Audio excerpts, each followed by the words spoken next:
Kadang tidak memberikan gejala atau kita sebut dengan asimptomatik. Jikapun ada gejala-gejala yang sifatnya sering dikeluhkan diidentikan dengan masyarakat, maka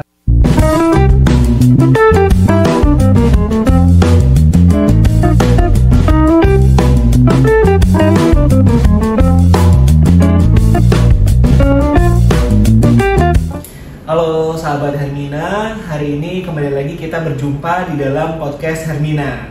Nah, untuk hari ini kita akan membahas mengenai tema dislipidemia. Dan sudah hadir bersama saya narasumber kita, yaitu Dr. Rano Ismail, spesialis penyakit dalam. Boleh disapa dulu, dokter? halo sahabat Hermina. Oke, kita akan langsung bertanya mengenai dislipidemia kepada Dr. Rano. Baik dokter, tema kita hari ini kan mengenai dislipidemia ya dok ya. Sebenarnya apa sih yang dimaksud dengan dislipidemia dan kenapa kita harus peduli mengenai kondisi ini dok? Baik, Sobat Hermina, perlu diketahui dislipidemia adalah suatu kelainan kondisi adanya peningkatan kadar profil lipid di dalam darah, baik itu kolesterol total, LDL, HDL, ataupun trigliserid. Mengapa perlu menjadi perhatian kita semua? Mengingat kerap pasien-pasien dengan kadar profil lipid yang tidak normal, tetapi kadang tidak memberikan gejala, tetapi kemudian bisa memberikan dampak yang perlu memberikan kekhawatiran pada kita semua. Oke. Baik, Dokter Rano. Tadi Dokter Rano sudah sebutkan ya bahwa dislipidemia itu adalah suatu kelainan metabolisme lemak ya dok ya. Jadi ditandai dengan peningkatan kolesterol, kemudian penurunan HDL dan LDL. Lalu siapa aja sih dok yang bisa terkena kondisi dislipidemia ini? Apakah memang hanya orang-orang yang gaya hidupnya tidak sehat atau bagaimana dok? Baik, Sobat Hermina, kalau melihat dengan data 1-2 dekade yang lalu, penderita peningkatan kadar kolesterol itu identik dengan pasien usia lanjut, kemudian overweight ataupun obesitas. Tetapi hari ini data menunjukkan bahwa hampir setiap semua usia itu bisa mengalami hal yang sama, baik itu tua bahkan muda sekalipun gitu ya. Bahkan tidak melihat gendernya, laki ataupun perempuan, karena banyak faktor yang kemudian bisa mengakibatkan itu semua. Salah satunya adalah faktor lingkungan dan kondisi pola hidup yang kurang sehat. Begitu dokter. Oke.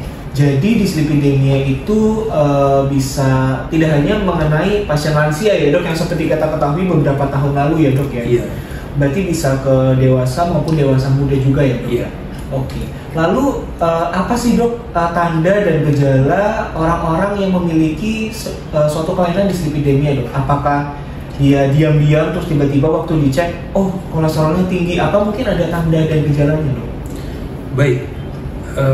Ini yang menjadi masalah pada kondisi yang kita sebut dengan dislipidemia, karena umumnya ketika ada peningkatan kadar kolesterol di dalam darah itu terutama kadang tidak memberikan gejala atau kita sebut dengan asimptomatik. Jikapun ada gejala-gejala yang sifatnya sering dikeluhkan diidentikan dengan masyarakat, maka tidak selalu diidentikan dengan peningkatan kadar kolesterol, misal pegel-pegel dan lain sebagainya. Karena apa? Cukup banyak pasien dengan kadar kolesterol yang tinggi, tapi tidak memberikan keluhan apa-apa. Sedangkan banyak pasien yang kadar kolesterolnya yang cukup baik, tapi memiliki gejala yang hari ini umum kadang sering diidentikan dengan kadar kolesterol tinggi, seperti pegel-pegel, leher cengeng dan lain sebagainya gitu.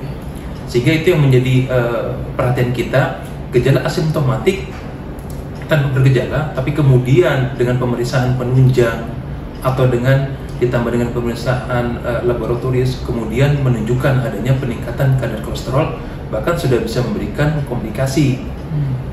Bahkan misalnya yang sering terjadi adalah penumpukan pelemakan pada livernya atau fatty liver. Itu pun juga secara umum tidak memberikan gejala atau sama sekali asimptomatik tanpa gejala. Tapi kemudian ketika lambat laun itu terjadi, justru bisa memberikan gejala yang cukup memberikan gejala cukup khas. Apa itu?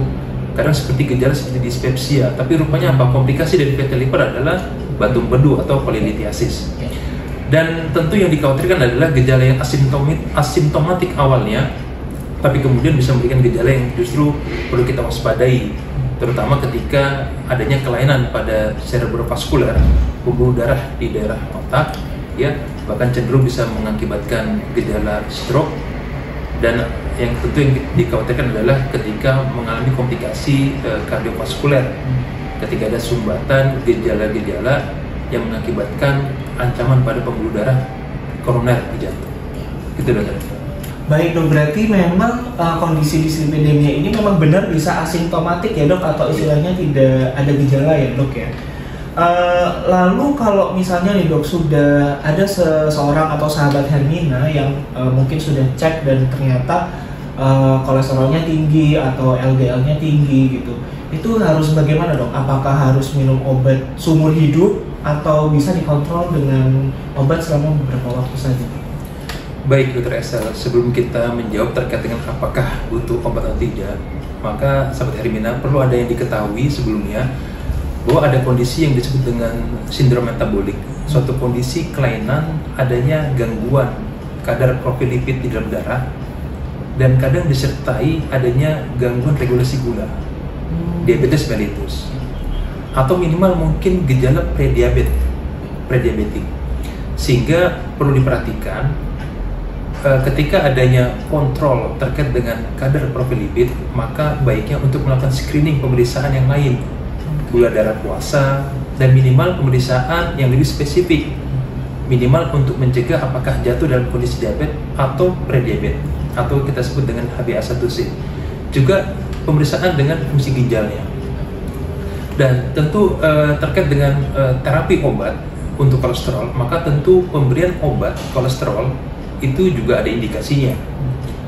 Minimal langkah pertama ketika seseorang mengalami kondisi peningkatan kadar kolesterol, maka yang dianjurkan adalah terapi non-farmakologi dengan diet dahulu. Jikapun dengan diet itu cukup berhasil, maka bisa dilakukan pola diet yang lebih baik untuk kedepannya. Tetapi ketika dalam observasi dalam beberapa pekan kemudian, dengan pola diet tidak memberikan angka signifikan penurunan kadar kolesterol, maka tentu kemudian perlu kombinasi dengan terapi obat. Dan itu pun juga sifatnya juga tidak berkelanjutan, maka tentu ada perlu kontrol, sehingga ada target-target kadar profil lipid cukup baik yang kemudian pada pasien-pasien tertentu. Oke, tadi dokter sudah sebutkan bahwa dislipidemia ini ternyata juga berhubungan dengan kondisi lain ya dok, yang akhirnya membentuk menjadi suatu istilah namanya sindrom metabolik. Jadi ada dislipidemia itu tadi dan juga ada pengaruhnya sama gula ya dok ya. Oke, lalu apa sih dok yang bisa kita lakukan nih dok untuk mencegah terjadinya dislipidemia ini dok? Baik, sahabat Hermina, perlu diketahui bersama, minimal ada kesadaran sejak awal, tidak melihat usia orang tua, bahkan termasuk usia muda, tidak melihat gender laki dan perempuan, perlu ada kesadaran diri. Jika merasa ada potensi-potensi terkait dengan berat badan, apakah termasuk overweight ataupun terkait dengan obesitas, maka minimal ada screening untuk dilakukan pemeriksaan secara komprehensif. Dan tentu mencegah itu lebih baik dokter Esel. Karena adanya peningkatan kadar kolesterol, dislipidemia itu sangat identik dengan kondisi terkait dengan pola hidup yang kurang sehat, terutama terkait dengan makanan, sehingga terutama butuh adanya komitmen untuk diet lebih ketat untuk mengurangi konsumsi lemak, kemudian mengurangi konsumsi goreng-gorengan, ya, kemudian tepung-tepungan, ya, hindari merokok tentunya, dan penting adalah adanya kontinuitas terkait dengan olahraga yang cukup yang rutin. Berarti pola hidup yang lebih sehat intinya ya dok ya, gitu ya. Oke dok, berarti tadi kita sudah bahas beberapa ya dok ya, diantaranya adalah dislipidemia itu adalah suatu kondisi di mana terjadi peningkatan lemak yang di dalam tubuh ya, bisa dalam bentuk trigliserida, kemudian penurunan HDL maupun peningkatan LDL ya dok.